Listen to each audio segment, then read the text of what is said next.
வணக்கம். நான் ஸ்ரீராம் டுடோரியல் காலேஜின் தாளராக இருக்கிறேன். என் பெயர் ராமகிருஷ்ணன். கடந்த 30 ஆண்டுகளாக டுடோரியலை நடத்தி வருகிறோம்.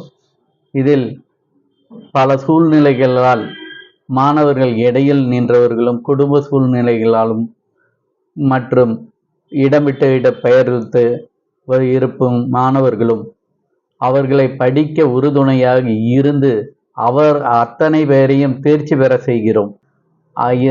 அனைத்து மாணவர்களும் கடைசி அவர்கள் முடிக்கும் வரை உடனே உறுதுணையாக இருந்து வெற்றி பெற செய்கிறோம். வணக்கம். இங்க ஸ்ரீராம் டுடோரியல் காலேஜ் பாத்தீங்கன்னா கோயம்புத்தூர் ஒப்பனக்கார ஸ்ட்ரீட்ல 2வது சென்னை சில்ஸ் பக்கத்துல லொகேட் ஆயிருக்கும். கடந்த 30 வருஷமா நடத்திட்டு இருக்கோம்.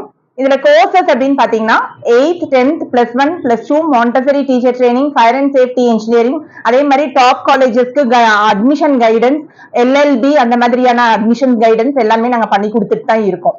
இப்போ ஒரு கோர்ஸ் ஒரு நேச்சர் எப்படி எங்களுடைய டுடோரியல் ரன் ஆகுது அப்படிங்கிறது உங்களுக்கு நான் எக்ஸ்பிளைன் பண்ணணும்னு நினைக்கிறேன்.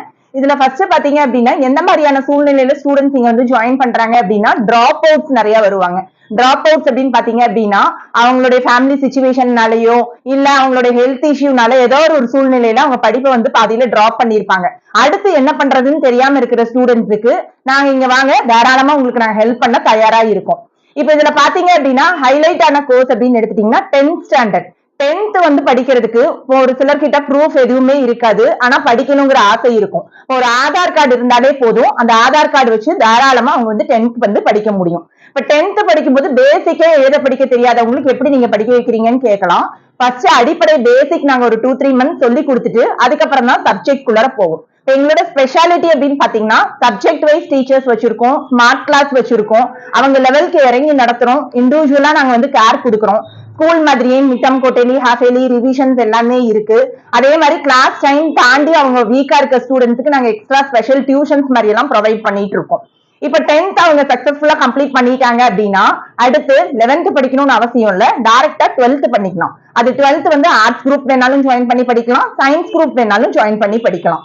இப்ப இது முடிச்சதுக்கு அப்புறம் நிறைய ஸ்டூடெண்ட்ஸ் பாத்தீங்கன்னா எல்லா காலேஜ்லயும் அவங்களுடைய ஸ்டடீஸை கண்டினியூ பண்ணிட்டு தான் இருக்காங்க.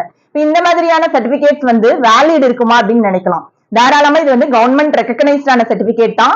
இதை வச்சு நீங்க ஹையர் ஸ்டடீஸ்க்கு யூஸ் பண்ணலாம், கவர்மெண்ட் ஜாபுக்கு யூஸ் பண்ணலாம். அதே மாதிரி என்ட்ரன்ஸ் எக்ஸாம், TNPSC, நீட் அந்த மாதிரி எல்லா எக்ஸாமுக்குமே வந்து இந்த சர்டிபிகேட்டை நீங்க யூஸ் பண்ணி நீங்க எக்ஸாம்ஸ் வந்து அட்டென்ட் பண்ணிக்க முடியும். அடுத்து பாத்தீங்கன்னா ஒரு சில ஸ்டூடெண்ட்ஸ் பாத்தீங்கன்னா படிப்புல கொஞ்சம் வீக்கா இருப்பாங்க, அவங்களுக்கு வந்து பிராக்டிக்கலா இருந்ததுன்னா கொஞ்சம் ஈஸியா படிக்கலாம் அப்படிங்கிற மாதிரி நினைப்பாங்க.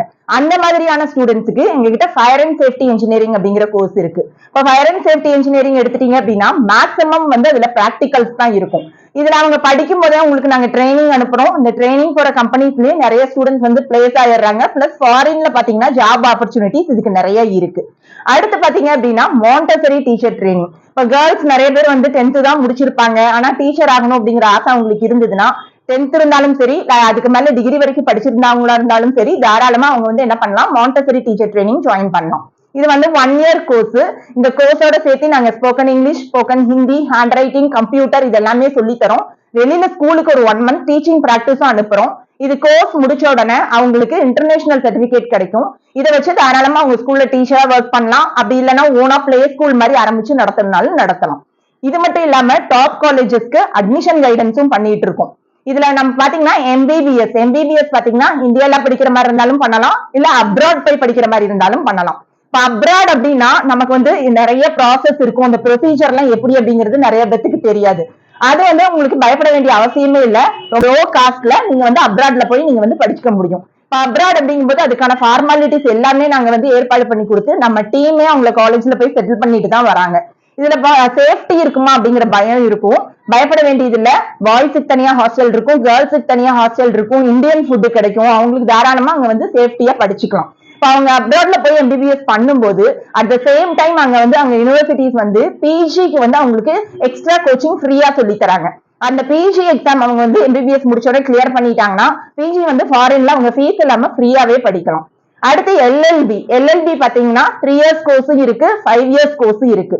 அதே மாதிரி டிஸ்டன்ஸ்ல +2 முடிச்சுட்டு நிறைய பேர் ஜாபுக்கு போயிட்டே படிக்கணும் அப்படின்னு நினைக்கிறவங்களுக்கு distance education courses, UG, PG எல்லா டிகிரி கோர்சஸுமே டிஸ்டன்ஸ் எஜுகேஷன் கோர்சஸும் நம்ம கிட்ட இருக்கு. அதே மாதிரி ஸ்கூல் கோயிங் ஸ்டூடெண்ட்ஸுக்கு ஈவினிங் பாத்தீங்கன்னா டியூஷன்ஸும் நமக்கு நடத்திட்டு தான் இருக்கும். நம்மளோட ஸ்பெஷாலிட்டி என்ன அப்படின்னு